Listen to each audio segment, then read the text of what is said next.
안녕하세요. 오늘도 사연 살롱을 찾아주셔서 감사합니다. 저는 어느덧 60대에 접어든 새아이의 엄마입니다. 그리고 얼마 전 가슴으로 키운 아들을 장가 보내면서 혼주자리에 처음 앉았는데요. 그때 신부 엄마도 아닌데 제가 얼마나 많이 울었는지 지금도 사돈에게 너무 미안하기만 하네요. 그도 그럴 게 결혼한 제 아들이 정말 고생이 많았거든요. 그리고 스스로 정말 훌륭하게 커서 자기 짝을 만나 결혼까지 하니 가슴이 벅차 저도 모르게 눈물이 터지고 말았어요. 식장에 들어가기 전에 떨지 않고 울지 않으려 청심환도 챙겨 먹었는데 그게 다 소용이 없더라고요. 그리고 새록새록 저희 아들을 처음 만났던 때가 생각이 나서 이렇게 사연을 신청하게 되었는데 우리 아이들이 너무 잘 컸다고 신뢰가 되지 않는다면 자랑을 조금 해보겠습니다. 부디 저 엄마 주책이네 하지 마시고 제 사연 끝까지 들어주세요. 우선 제 이야기를 짧게 해보자면요. 남편의 사업이 제법 잘 되어 한때는 사모님 소리 들으며 잘 살았어요. 기사님도 있었고 집안 살림을 도맡아 해주시는 이모님도 계셨는데 그래서 저를 부러워하는 주변 여자들이 많았었죠. 하지만 어쩐지 저는 가진 게 많았음에도 외로웠었는데요. 저를 이용하려는 사람들이 대부분이다 보니 정을 주고도 상처받는 일이 더 많았어요.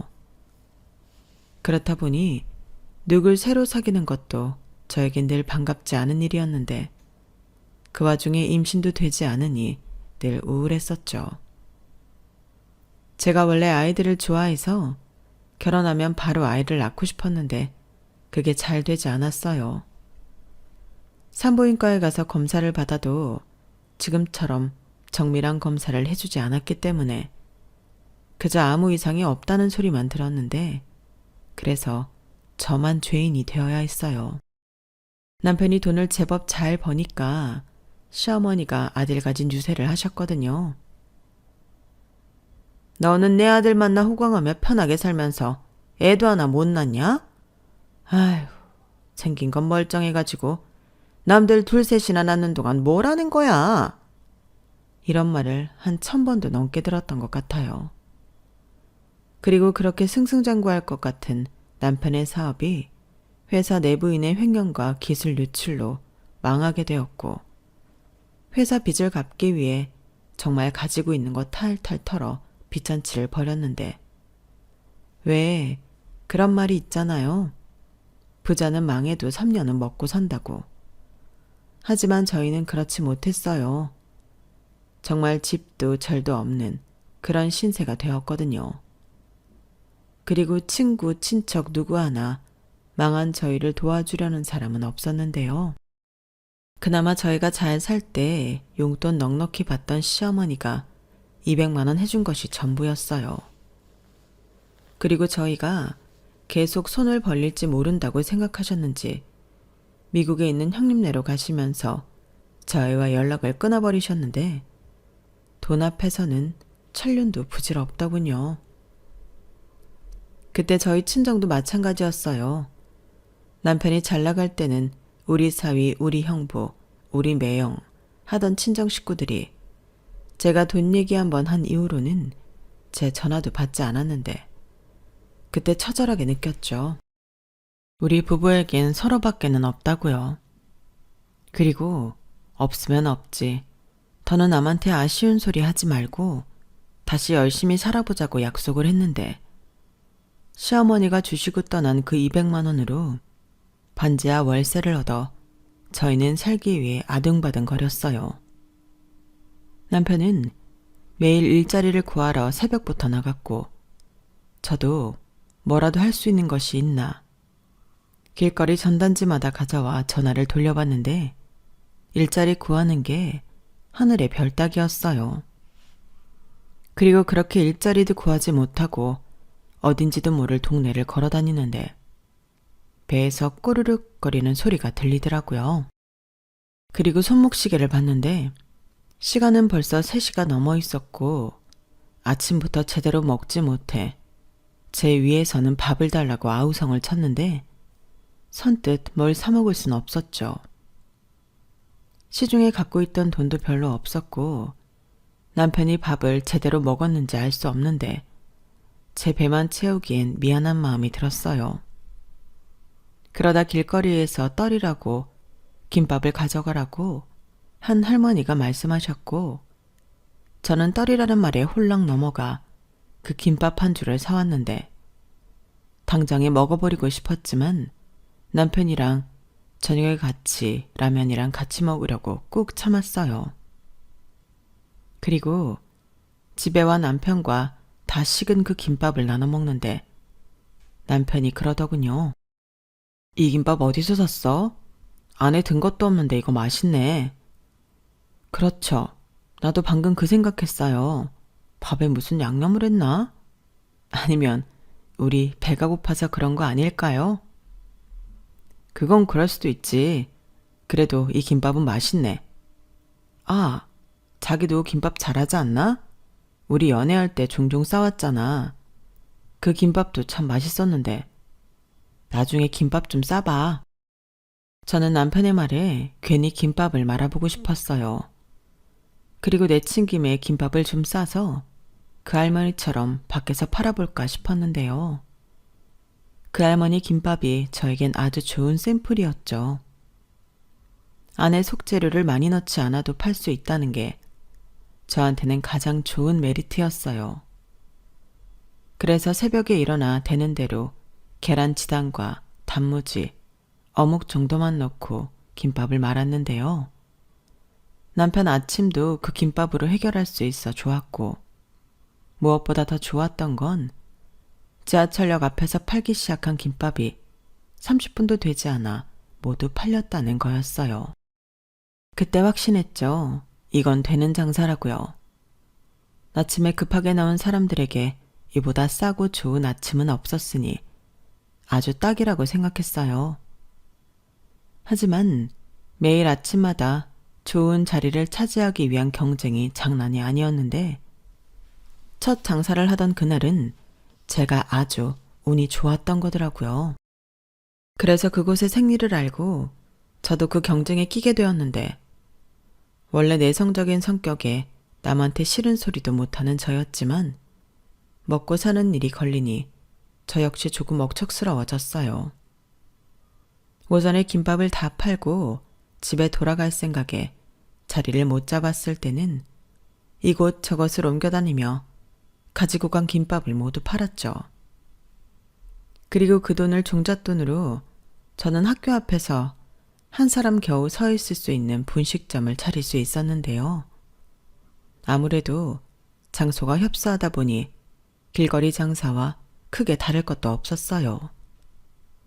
하지만 아이들은 컵볶이라든지 떡꼬치 같은 걸 사러 자주 왔고 분식점에서 장사를 할 때도 저는 매일 아침 김밥을 싸서 팔았네요. 한 푼이라도 더 벌고 싶었거든요. 그도 그럴 게 남편이 일자리를 구하는 게 쉽지 않았고 점점 떨어지는 자신감에 술을 먹는 날이 늘었는데 그런 남편을 위해서라도 저는 돈을 벌어야 했어요. 그리고 제가 열심히 일하는 모습을 보여줌으로써 남편이 하루빨리 마음을 잡길 바랬는데요. 다행히 제가 새벽부터 고생하는 모습을 보고 마음을 잡더군요. 일단 저를 도와 일을 하겠다고 했거든요. 그렇게 저희 부부는 처음엔 김밥으로 시작해 옥수수도 찌고 만두도 빚어 팔곤 했는데 그래서 분식점도 조금 넓은 곳으로 옮길 수 있었어요. 그제야 제법 가게다운 모습을 갖추게 되었죠. 비록 사는 건 예전 잘 살 때를 비교하면 터무니없이 밑바닥 생활이었지만 저와 남편은 그 어느 때보다 열심히 살았어요. 그리고 그렇게 둘이 같이 장사를 한 지 2년이 조금 넘어 제가 임신을 하게 되었는데요. 그렇게 노력할 때는 생기지 않던 아이가 어느 틈에 제 안에서 자라고 있었어요.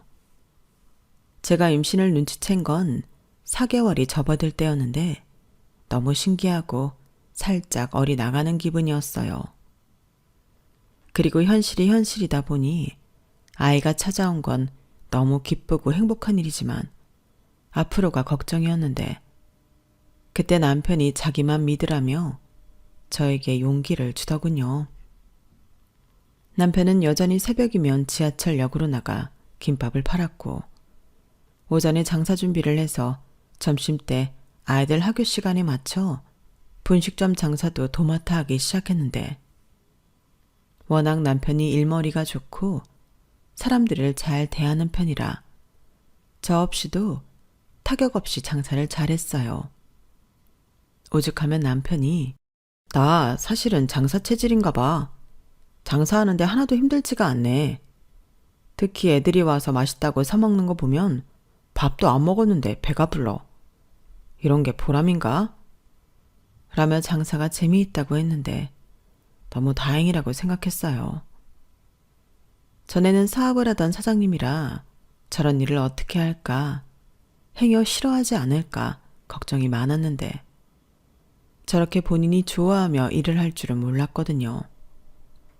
덕분에 저는 태교까지는 아니어도 수월한 임신기간을 보내게 되었고 한 달 빠르긴 했지만 무사히 딸을 출산했는데요.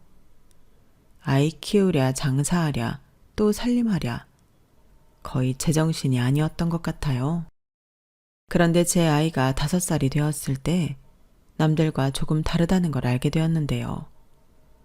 말이 좀 느렸고 다른 아이들과 어울리는데 쉽지 않다는 건 알았지만 유치원 원감님이 검사를 좀 받아보는 게 좋겠다고 하셔서 놀란 마음에 검사를 받고 저희 아이가 장애가 있다는 걸 알게 되었어요. 그때 남편 사업이 망했을 때보다 더 큰 충격을 받았는데 그냥 앞이 캄캄하고 눈물만 나오더라고요. 저희 딸이 자폐 진단을 받았거든요. 그리고 그 모든 게 엄마인 제 탓처럼 느껴졌는데 이 아이의 인생은 어떻게 되는 걸까 너무 무서웠어요. 그때 남편이 제 손을 꼭 잡고 이런 말을 했어요.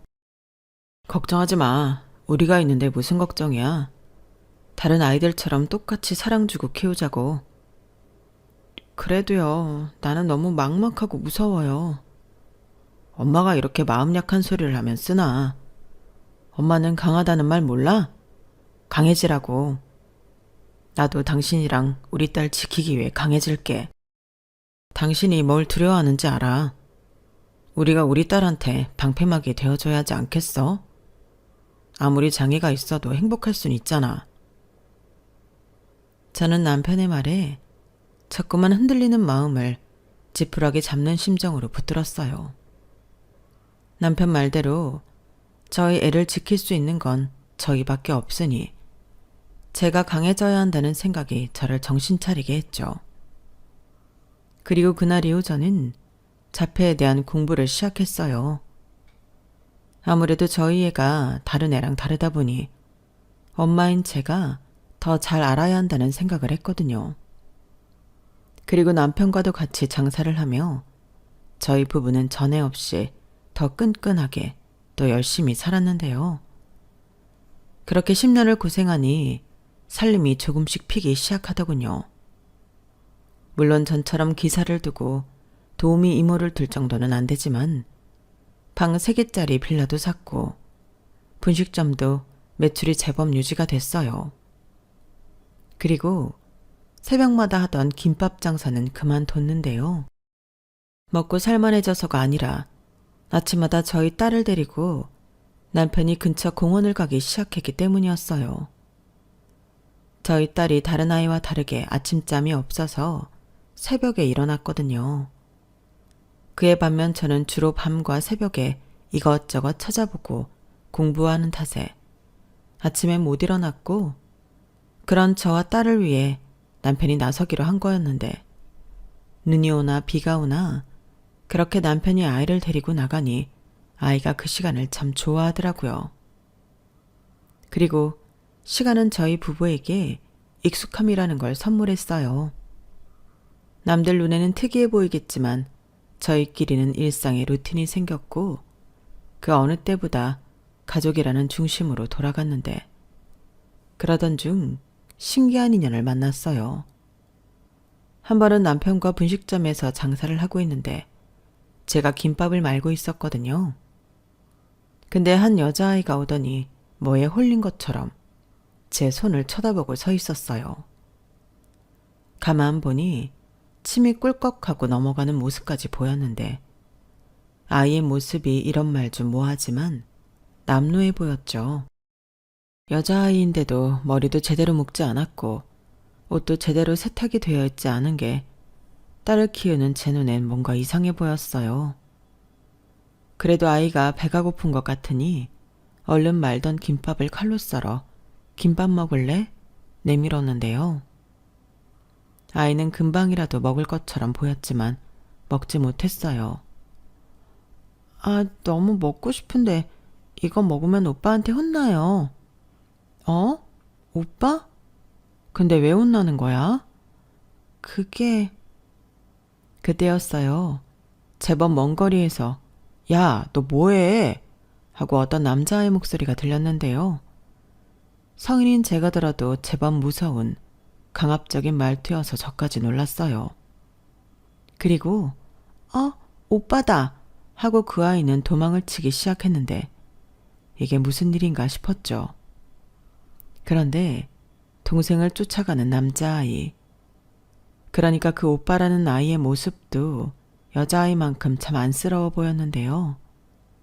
남자아이는 목이 다 늘어난 티셔츠에 딱 봐도 작아서 꽉 껴 보이는 바지를 입고 불편한 모습으로 자기 여동생을 쫓아갔어요. 그게 그 아이들과의 첫 만남이었죠. 그리고 그 사이 근처 시장에 다녀온 남편에게 이 이야기를 했는데 남편은 벌써 알고 있는 듯 했어요. 그 오빠라는 애가 참 무섭더라고. 아무래도 자기 동생이 남한테 음식 얻어먹는 게 싫은가 봐. 나도 사실 애가 하도 먹고 싶어 해서 떡볶이를 주려고 했거든. 근데 그 오빠라는 애가 못 먹게 했어. 아니, 왜 그런데요? 우리가 돈을 달라는 것도 아닌데. 돈이 없으니까 그렇겠지. 남한테 동정받는 게 싫은 거야. 나는 딱 보니까 알겠더라고. 그러니 안타까울 수밖에. 도와주고 싶어도 도와줄 수가 없잖아. 그러게요. 우리 딸 또래라 더 마음이 더 가는데 아이가 저렇게 나오니 선뜻 뭘 해줄 수도 없고. 그러니까 그런 애일수록 자존심이 목숨 같을 거야. 그러니 괜히 어설프게 베푼다고 애한테 상처 주지 말고 모른 척해. 모른 척하라고요? 아, 그래도 애가 또래에 비해 너무 말랐던데. 저는 그날 밤 그 아이들 생각에 아무것도 하지 못하고 또 잠도 제대로 자지 못했어요. 저희 아이도 장애가 있어 힘들지만 그래도 굶거나 하진 않는데 그 아이들이 얼마나 배가 고플까 마음이 쓰여 그날은 저도 음식이 들어가지 않았어요. 그리고 그 다음엔 그 여자아이는 가게로 오지 않았는데요. 지 오빠한테 얼마나 혼이 났을까. 거의 하루 종일 그 여자아이 생각만 했던 것 같아요. 저도 남편이 처음 사업에 망해 배고팠던 기억이 있기에 더 마음이 쓰였죠. 그리고 한 3일 정도가 지났을까? 제 마음을 알았는지 그 여자아이가 또 빼꼼히 모습을 드러냈는데 그때도 군침을 흘리며 제가 미리 몇 줄 싸놓은 김밥을 쳐다보고 있더군요. 어떡하든 저 김밥을 좀 주고 싶은데 어쩌면 좋을까? 저는 최대한 아이를 의식하지 않고 머릿속으로 궁리를 했어요. 그러다 한 가지 생각이 떠올랐고 새로운 김밥을 하나 말기 시작했는데요. 원래 넣는 밥 양보다 훨씬 많이 넣어서 김밥이 미어 터지게 만들었어요. 그런데 제가 새 김밥을 말고 있을 때 아이의 오빠가 나타났고 남편 말대로 자기 동생한테 무섭게 다그치기 시작하더군요. 너 또 여기 왜 와 있어? 진짜 오빠 말 안 들을래? 그냥 보기만 하는 거야. 보는 것도 안 돼? 그래, 안 돼. 네가 거지야? 왜 남의 가게 앞에서 거지처럼 침 흘리고 있어? 나 침 안 흘렸어. 그리고 왜 오빠는 오빠 마음대로 해? 지난번에 오빠도 빵집 앞에서 한참 서 있었잖아. 그건. 남매는 제가 보고 있다는 것도 눈치채지 못하고 아웅다웅 다투고 있었어요. 요 앞에 학교에서 나오는 것을 봐서 둘 다 초등학생 같았는데 저는 얼른 조금만 건드려도 터지려는 김밥을 조심히 썰어서 아이들 앞으로 가져갔죠. 저기 얘들아, 아줌마가 좀 곤란한 상황인데. 지난번에 아줌마다. 그래, 안녕? 근데 있잖아, 김밥이 터져버렸어. 아줌마가 사실은 김밥을 잘 못 사거든? 터진 김밥은 팔지도 못하고 그렇다고 버릴 수도 없고. 아줌마, 음식 버리면 벌 받아요. 그치, 아줌마도 그렇게 생각해. 근데 아줌마 말고 아저씨 있잖아? 그 아저씨가 김밥 이렇게 싸면 엄청 무섭게 화내거든. 정말요? 꼭 우리 오빠 같다. 우리 오빠도 저만 보면 하루 종일 화만 내요. 김예솔 너? 왜 맞잖아. 나는 거짓말은 안 해. 근데 그럼 이 김밥은 어떻게 해요? 그래서 부탁하는 건데 니들이 가져가서 먹을래? 모양은 엉망이어도 방금 싸서 맛있어. 우와, 정말요?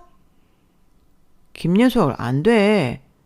저기 아주머니, 죄송하지만 아무리 못 파는 음식이라도 돈도 안 들였는데 그냥 먹을 순 없어요. 죄송합니다. 그리고 앞으로 제 동생이 여기 와도 가라고 해주세요. 뭐? 꼭 그렇게까지 해야 해? 그래, 오빠가 뭔데 자꾸 그래. 나 저 김밥 먹고 싶단 말이야. 도시락 먹었잖아. 치, 그걸로는 배고프단 말이야. 그리고 김치밖에 없어서 맛도 없어. 저 김밥에는 계란도 있고 햄도 있단 말이야. 김예솔, 조용히 못해? 얼른 가. 조금 있으면 할머니 오실 텐데 할머니 오시면 도와드려야지. 싫어. 오빠나 실컷 해. 저기 그러지 말고 아줌마가 이렇게 부탁해도 안 되겠니? 이건 아줌마를 도와주는 거야. 남자아이는 무엇 때문인지 아이답지 않게 경계심을 풀지 않았어요. 그래서 한참 애를 먹고 있는데 남편이 가게로 왔죠. 그리고 저는 꽤나 당황한 모습으로 그 김밥을 얼른 호일로 싸서 남자의 주머니에 쏙 넣었는데요. 부탁해. 싫으면 가다가 버려도 된다. 저렇게 말을 하고 아이들을 급히 돌려보내니 남자아이가 어안이 벙벙한 모습으로 서 있었어요. 그리고 남편과 이야기하는 도중에 슬쩍 봤더니 아이들은 가고 없었는데요. 그 모습에 안심을 했죠. 저 아이들이 그 터진 김밥을 버릴 것 같지는 않았거든요. 물론 남편에게는 조금 전 상황을 다 이야기했어요. 그러자 남편은 어이없다는 듯 웃었고 그 모습을 가게 한켠에 있는 방에서 딸아이가 봤는지 엄마 방금 전에 거짓말했어 라고 했는데 저도 제가 이렇게까지 했다는 것에 웃음이 터졌어요. 재경아, 엄마가 거짓말한 건 맞는데 착한 거짓말이야. 저 애들을 도와주고 싶었거든. 알아. 엄마는 좋은 사람이니까. 착한 사람. 그렇게 말해줘서 고마워. 우리 딸이 다 보고 있었구나? 그 여자애 웃었어. 그래? 저는 딸의 말에 안심했어요. 다음에 또 올까 싶었지만 적어도 오늘은 그 터진 김밥을 먹고 요기가 되지 않았을까 싶었거든요. 제가 정말 무식하게 밥이며 속재료를 넣었는데 많이 먹이고 싶은 마음에서였죠. 그리고 다음날 아이는 할머니에게 받아왔다며 저에게 꼬깃꼬깃한 1,000원을 주었는데요. 저는 차마 그 1,000원을 받지 않을 수가 없었어요. 이 돈을 받지 않으면 아이 자존심이 상할까 마음이 쓰였기 때문이었죠. 그런데 그때 그 남자아이가 저희 딸을 보게 되었어요. 그리고는 나 쟤 봤는데? 라고 말했는데 저희 애도 그 학교에 다니고 있었어요. 물론 특수반이긴 했지만 오다 가다 저희 애를 남자아이가 봤다고 하더라고요. 그때 처음으로 그 아이에 대해 조금 알 수 있었어요. 키도 작고 말라서 한 4학년 정도라고 생각했는데 아이가 6학년이라고 하더라고요. 그리고 여동생은 1학년인 줄 알았는데 3학년이라고 했고 저희 딸은 4학년이었어요. 그리고 저희 딸이 먼저 또 왔다. 안녕? 이라고 말했고 보통의 아이들은 한눈에 저희 딸이 자기들이랑 조금 다른 걸 알고 있어 얼른 도망치기 바쁜데 그 남자아이는 활짝 웃으며 안녕 하고 저희 딸의 인사를 받아주었어요. 그러면서 저에게 아주머니 딸이에요? 근데 저렇게 하루 종일 방에만 있어요? 아무래도 아줌마나 아저씨 없이 나가서 혼자 놀 수가 없으니까. 그렇구나. 많이 답답하겠다. 그럼 하루 종일 저기서 뭐해요? 블럭. 우리 딸이 레고나 블럭 같은 걸 좋아해. 퍼즐도 좋아한다. 아줌마보다 훨씬 잘해. 작은 조각도 잘 맞춘다니까? 우와, 짱이다. 나 퍼즐 한 번도 못 해봤는데. 그래? 그럼 이따 동생이랑 와서 같이 해볼래? 네? 그건 좀... 왜? 바쁘니? 그게 아니라 남의 가게에 있기에는... 아이는 자기 행색을 의식하듯 목소리를 줄였어요.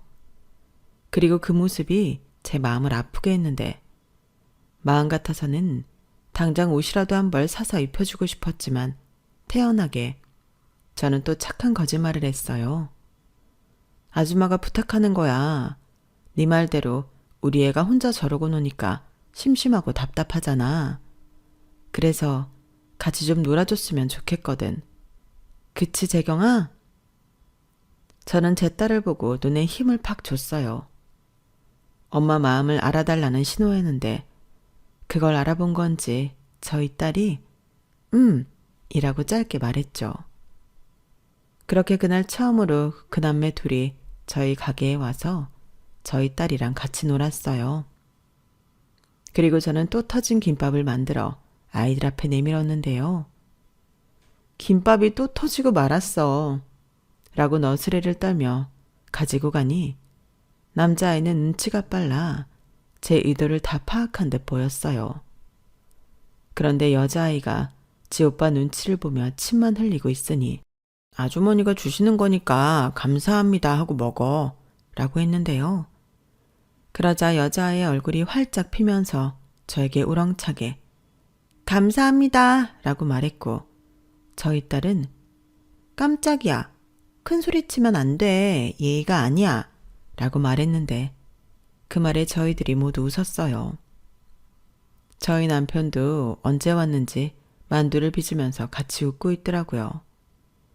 그리고 자기도 제 터진 김밥을 흉내내듯 만두 속을 꽉 채워 터뜨렸는데요.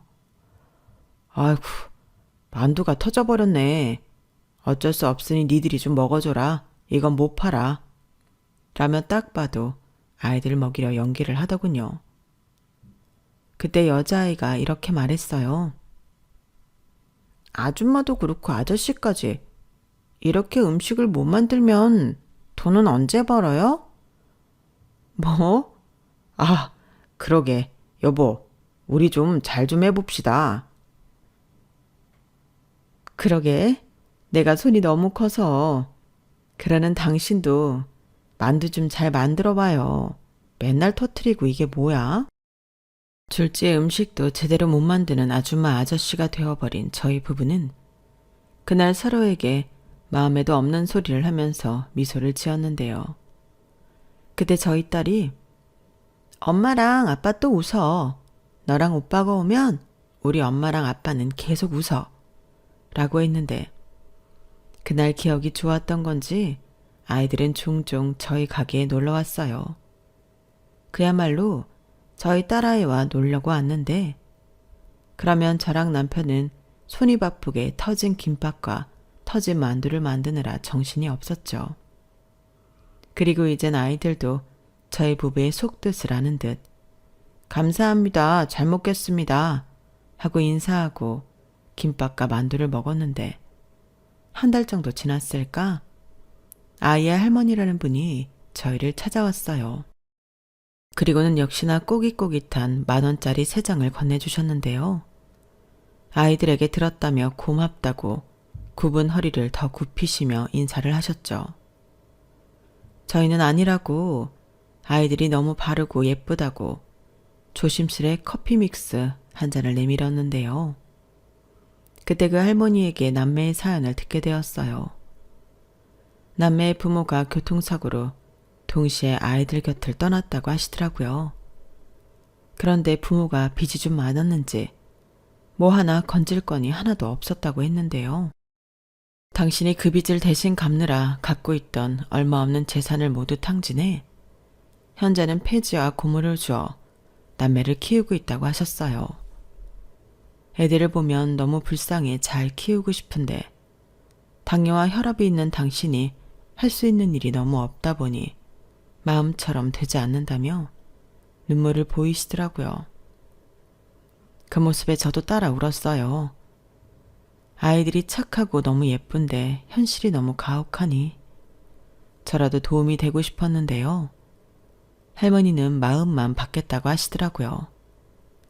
그 모습에 왜 그렇게 손자가 딱 부러지게 잘 컸는지 알 수 있었어요. 그리고 저희 딸 이야기도 들으셨는지 과자 한 봉지를 내밀며 딸에게 주라고 하셨는데요. 그 마음이 너무 감사했죠. 그렇게 저희는 가족은 아니지만 가족 같은 사이가 되었어요. 아이들은 어느덧 저를 이모라고 불렀고 저는 애들을 제 아들, 딸이라고 생각하며 지냈죠.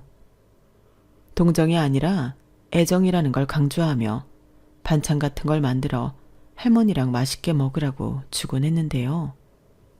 아이들은 적어도 저희 부부에겐 경계심을 보이지 않았어요. 대신 할머니가 가져다 주라고 했다며 가끔 배지밀이나 사과나 귤 같은 걸 들고 왔는데 그렇게 소소한 것들을 나누다 보니 시간이 어느덧 3년이나 지났죠. 그 사이 저랑 남편은 남매들의 후견인으로 필요한 도움은 아이들 몰래 할머니를 통해 드리곤 했는데 남자아이, 그러니까 현우가 이미 그 사실을 알고 있었어요. 그리고 이제부터는 자기가 식구들을 책임질 거라며 고등학교 진학을 하지 않고 공장에 취직을 한다고 했는데요. 그때 속이 얼마나 상하든지. 저랑 남편이 고등학교는 나와야 무시당하지 않고 살 수 있다고 몇 번이나 현우를 설득했죠.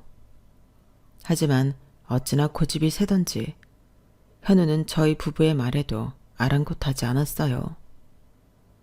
그리고 자기가 알아서 하겠다며 그동안 감사했다고 인사를 했는데 그게 그 남매 아이들과 마지막이었죠.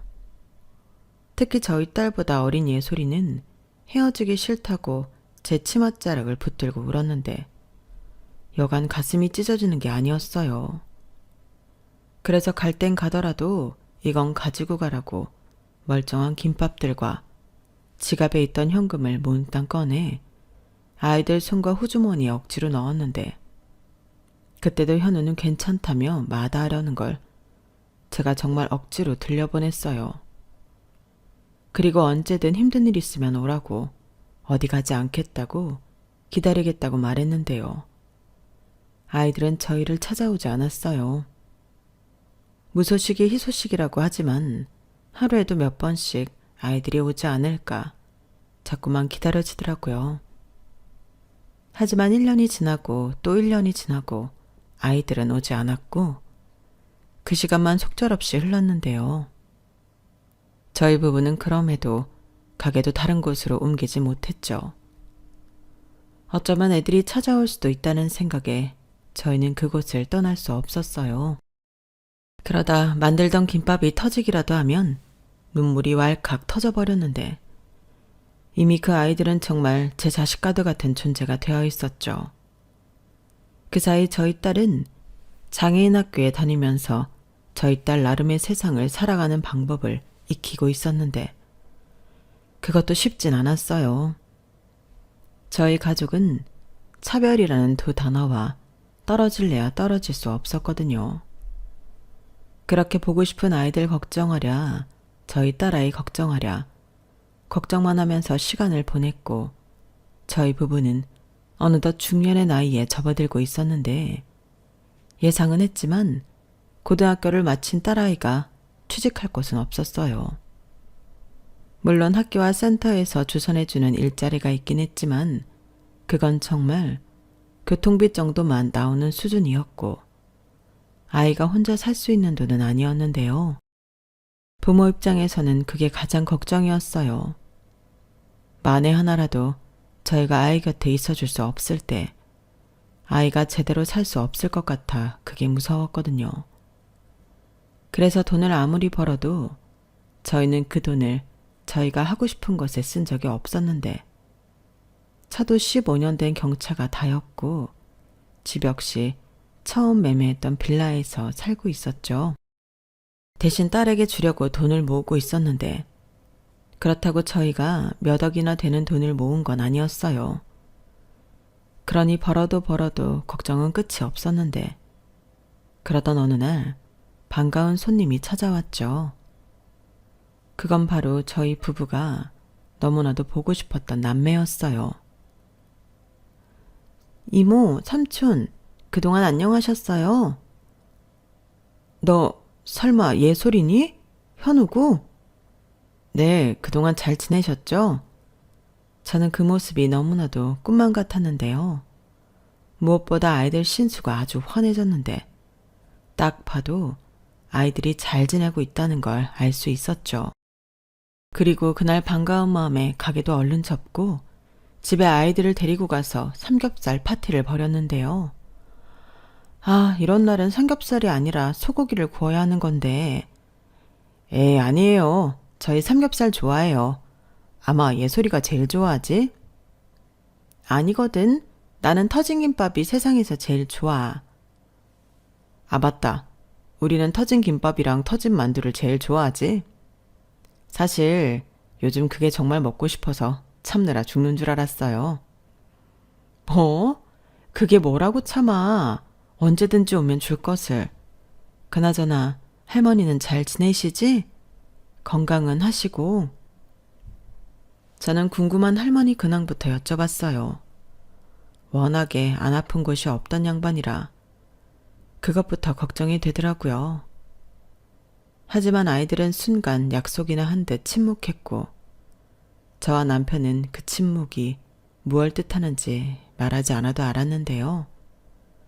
나중에 예술이한테 들으니 10년도 전에 할머니가 돌아가셨다고 하더라고요. 원래도 지병이 많으셨고 연세도 있다 보니 병원에 가셔도 이틀을 넘기지 못했다고 했는데 그때 저희 부부 생각이 났대요. 많이요.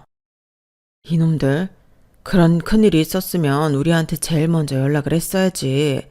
그 큰일을 그럼 니들끼리 치렀어? 고모도 계셨고 큰아빠랑 큰엄마도 계셨어요.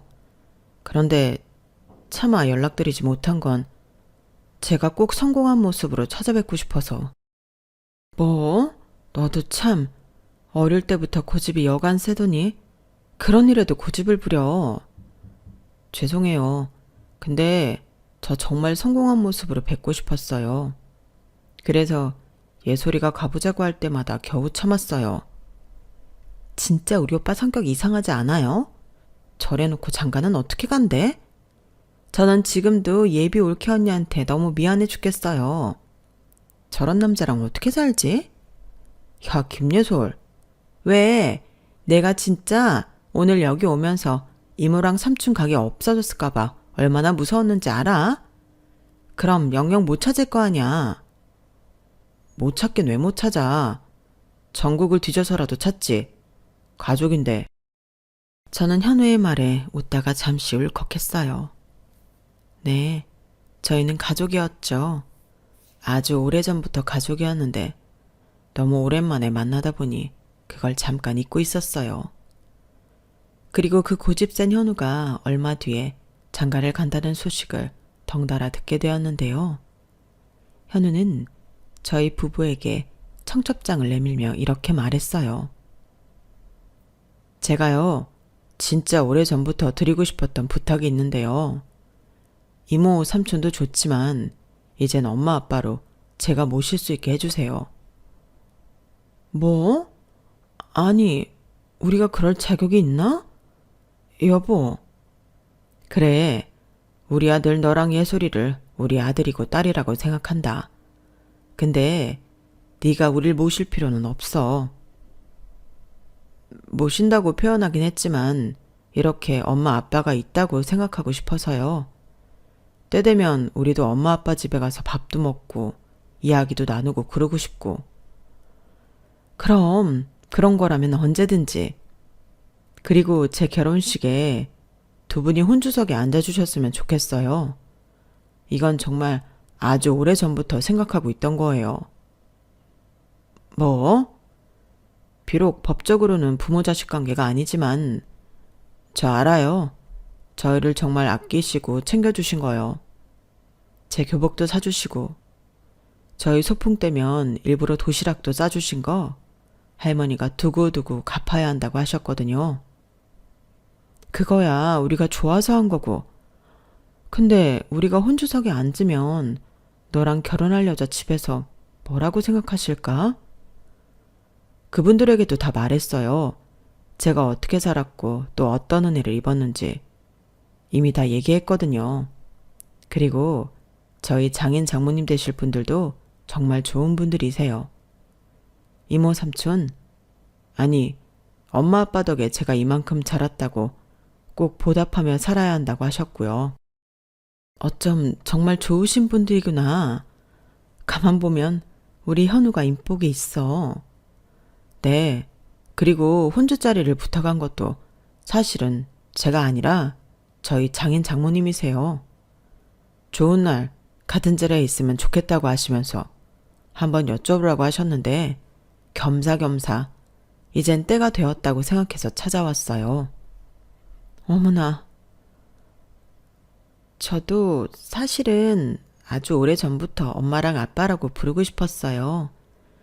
물론 재경이 언니는 싫을 수 있지만 저는 정말 부모님이라고 생각하거든요. 우리 재경이도 싫지 않을 거야. 예솔이 얘기도 정말 자주 하거든. 니들이 그때 우리 재경이랑 놀아주고 같이 있어줘서 너무 고마워. 재경이는 평생 그 기억으로 살고 있는 것 같아. 아, 재경 언니는 요즘 어떻게 지내요? 잘 지내. 다만 이젠 성인인데 아무래도 평범하진 않으니까 힘든 일도 있고 그렇지. 아, 그렇구나. 오빠. 예솔이는 제 말이 떨어지고 자기 오빠인 현우에게 눈짓을 했어요.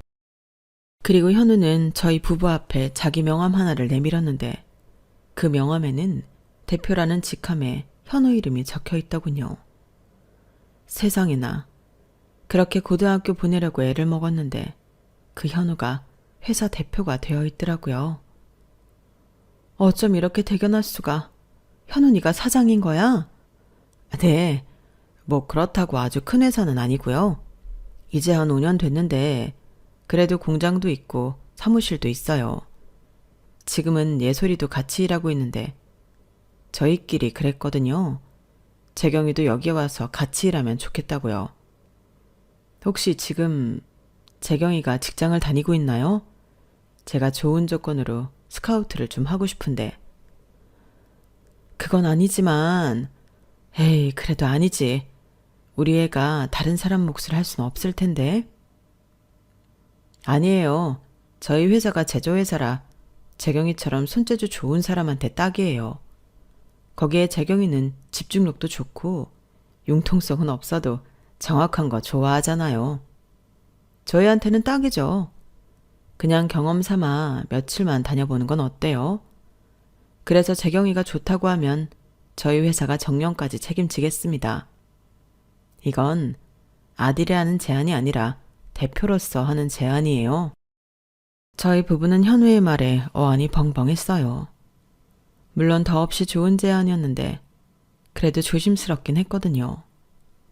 그리고 생각해보라며 그날은 반갑게 두 아이와 헤어졌는데요. 나중에 재경이한테 물으니 자기도 보고 싶었는데 못 봤다며 아쉬워하는 눈치였어요. 그리고 오빠랑 동생이 있는 곳이니 가고 싶다고 했는데 일단 현우 말대로 며칠만 경험해보기로 했죠. 공장 같은 곳은 처음 보내는 거라 사실 걱정이 많았는데 굳이 그대로만 해야 하는 자폐 특성상 일은 저희 딸에게 잘 맞았어요. 그리고 저희 딸 말고도 비슷한 장애를 가진 직원이 둘이 더 있었는데 특별 전형으로 채용을 했다고 하더라고요. 그러니 저희 딸만 튀는 것도 아니었고 그렇게 좋은 기회로 저희 딸은 정식 직장인이 되었는데 너무 고맙더군요. 그래서 저희 부부 역시 흔쾌히 현우의 결혼식 혼주 자리에 기쁜 마음으로 앉기로 했어요. 그리고 정식으로 아들 부모가 되었다는 생각에 그럴싸한 결혼 선물을 해주고 싶었는데요. 저랑 남편은 현우를 불러 3천만 원이 든 봉투를 내밀었죠. 받아. 결혼 준비하면 여기저기 돈 나갈 때 투성이지? 아니 이런 돈을. 우리 아들 장가 보내는데 가만히 있을 수는 없잖아. 그래야 떳떳하게 아들 결혼식에 가서 앉아있지. 안 그래 여보? 맞아요. 받아둬. 많이 큰 돈은 아니지만 결혼할 때 보태. 그래도 이건 너무 큰 돈인데 돈은 제가 드려야죠. 무슨 소릴. 우린 그냥 20년 전에도 그렇고 너랑 예솔이가 잘 살면 그만이야. 요즘처럼 우리가 행복할 때가 없다. 맞아. 사실은 니들이 그렇게 가고 내가 정말 많이 힘들었어.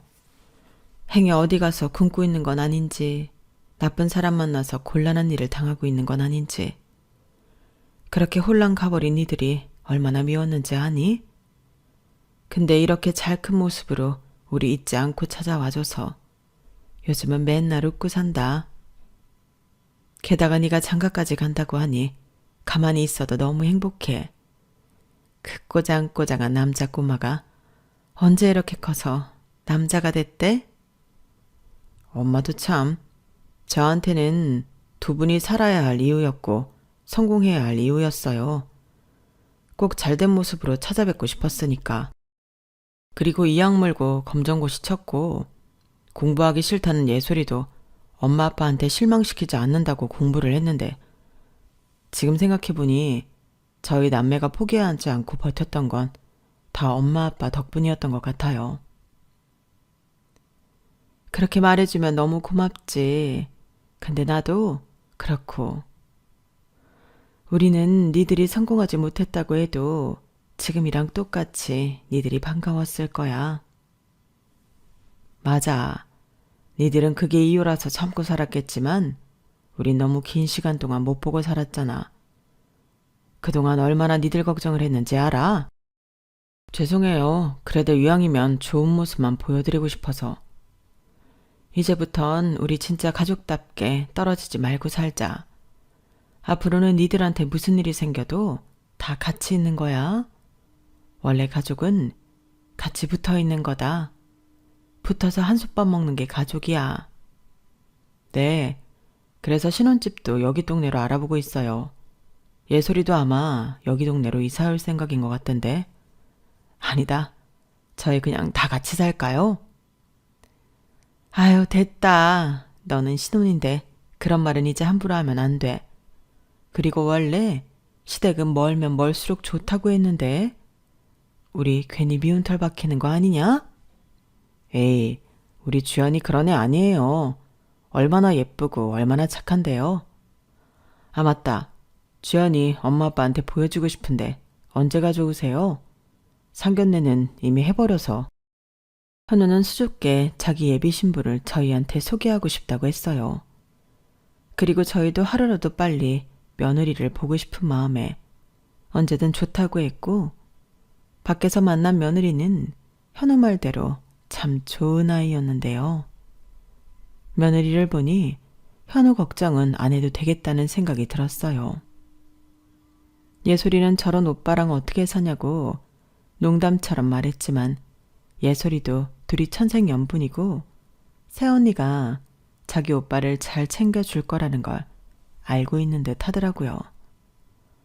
하기사 어릴 때부터 참 남달랐던 녀석이었는데 될 놈은 떡잎부터 다르다고 저희 부부는 현우가 잘 될 거라는 걸 알고 있었던 것 같아요.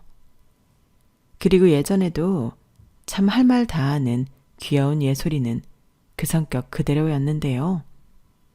덕분에 요즘 저희 부부는 막내딸 애교에 늘 싱글벙글입니다. 재경이도 예솔이가 다시 와준 이후 정말 많이 밝아졌어요. 말도 많이 하고 낯을 많이 가리는 성격임에도 늘 나와 함께 있으려고 했는데 언니 챙기랴 저희 부부 챙기랴 요즘은 저희가 예솔이한테 받는 게 너무 많아요. 그리고 떨리는 현우의 결혼식 당일에는 곱게 맞춘 한복을 입고 사돈의 손을 잡고 입장해 혼주자리에 앉았는데요. 제가 봐도 너무 멋진 아들의 뒷모습을 보니 울컥 눈물이 쏟아졌어요. 이런 훌륭한 아들의 엄마 자리를 제가 해도 되는 건지 하늘에 계시는 아이들의 친부모에게도 미안한 마음이 들더라고요. 살아계셨다면 저희가 아닌 그분들이 이런 감동스러운 모습을 보셨을 텐데 그 생각에 저는 또 눈물이 멈추지 않았는데 그때 가슴속으로 다짐했어요. 나는 이제 정말로 저 아이의 친엄마이니 최선을 다해 살아야겠다고요. 그리고 남편에게도 벌개진 눈으로 말했는데 남편이 제 마음을 다 아는 듯 미소를 지으며 제 손을 꼭 잡아줬어요. 그리고 연신 환호성을 지르며 예솔이도 자기 오빠와 새언니의 결혼식을 축하했는데요.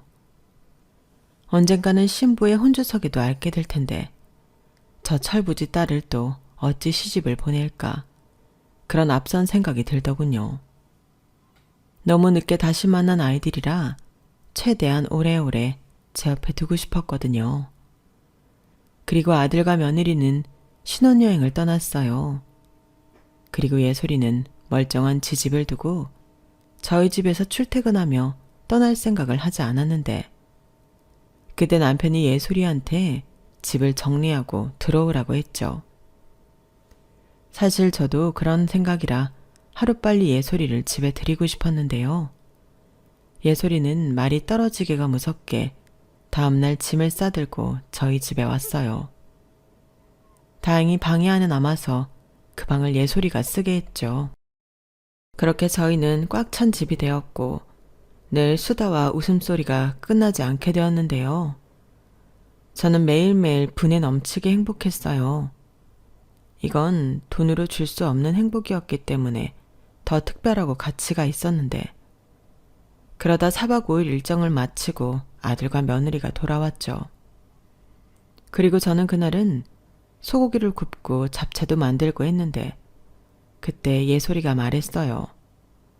엄마, 터진 김밥 그거 해야지. 그게 메인인데. 저는 그 소리에 그게 왜 먹고 싶냐고 했는데요. 엄마, 그게 얼마나 맛있는데 내가 세상에서 제일 좋아하는 거야. 야, 터진 만두도 있어. 아빠가 거기에 얼마나 많은 사랑을 넣었는지 알아? 알지. 그래서 그런가? 나는 뭐가 됐든 막 터진 게 좋더라. 꽉 차서 넘치잖아. 그렇게 메인인 터진 김밥도 싸고 남편의 터진 만두도 찌고 한 상을 차렸어요.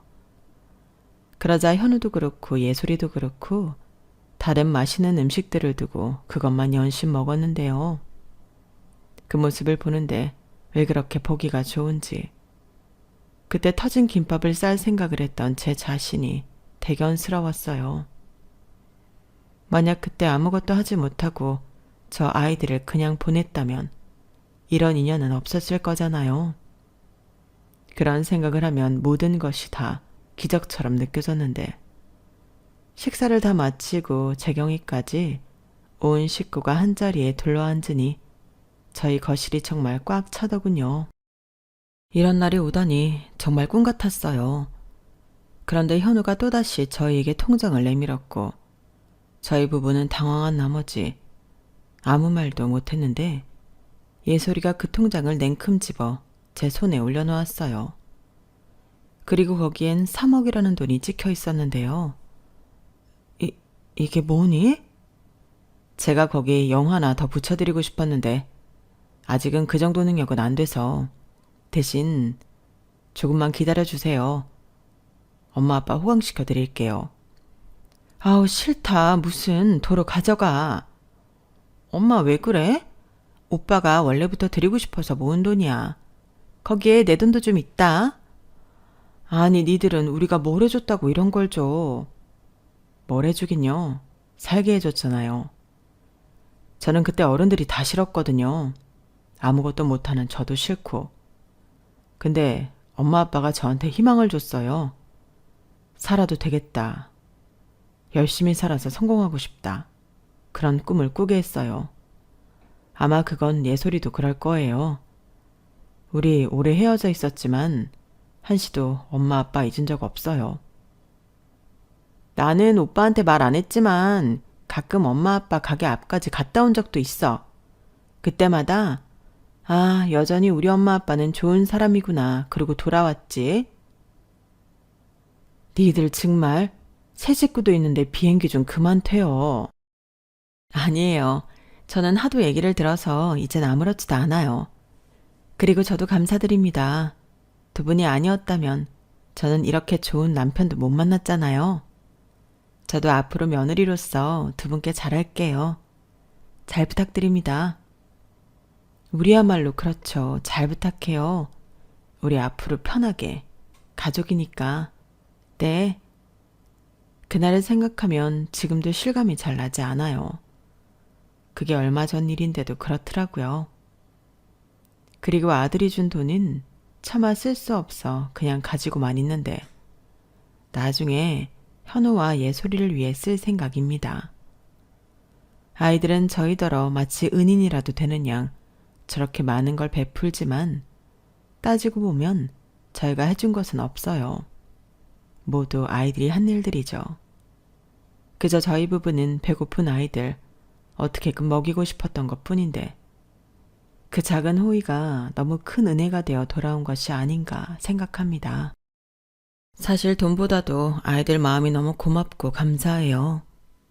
누군가에게 삶의 이유가 되었다는 것 자체가 너무 고맙잖아요. 그리고 저희 역시 받은 것이 많아 이것들을 다 어떻게 갚아야 하나 행복한 고민을 하고 있는데 차차 새 아이들과 며느리를 위해 저희가 할 수 있는 모든 것을 하며 갚아갈 생각입니다. 요즘은 재경의 걱정도 덜하고 있어요. 정년이 보장된 직장이 생긴 것도 맞지만 오빠도 있고 동생도 있고 함께 있어줄 가족이 있으니 그렇게 안심이 되더라고요. 그리고 저희 가족은 이젠 누가 뭐라고 해도 대가족이 되었는데 식당에서 밥을 한번 먹으려고 해도 테이블이 꽉 찹니다. 아마 몇 년이 지나면 귀여운 식구들이 더 늘어날 수도 있겠죠.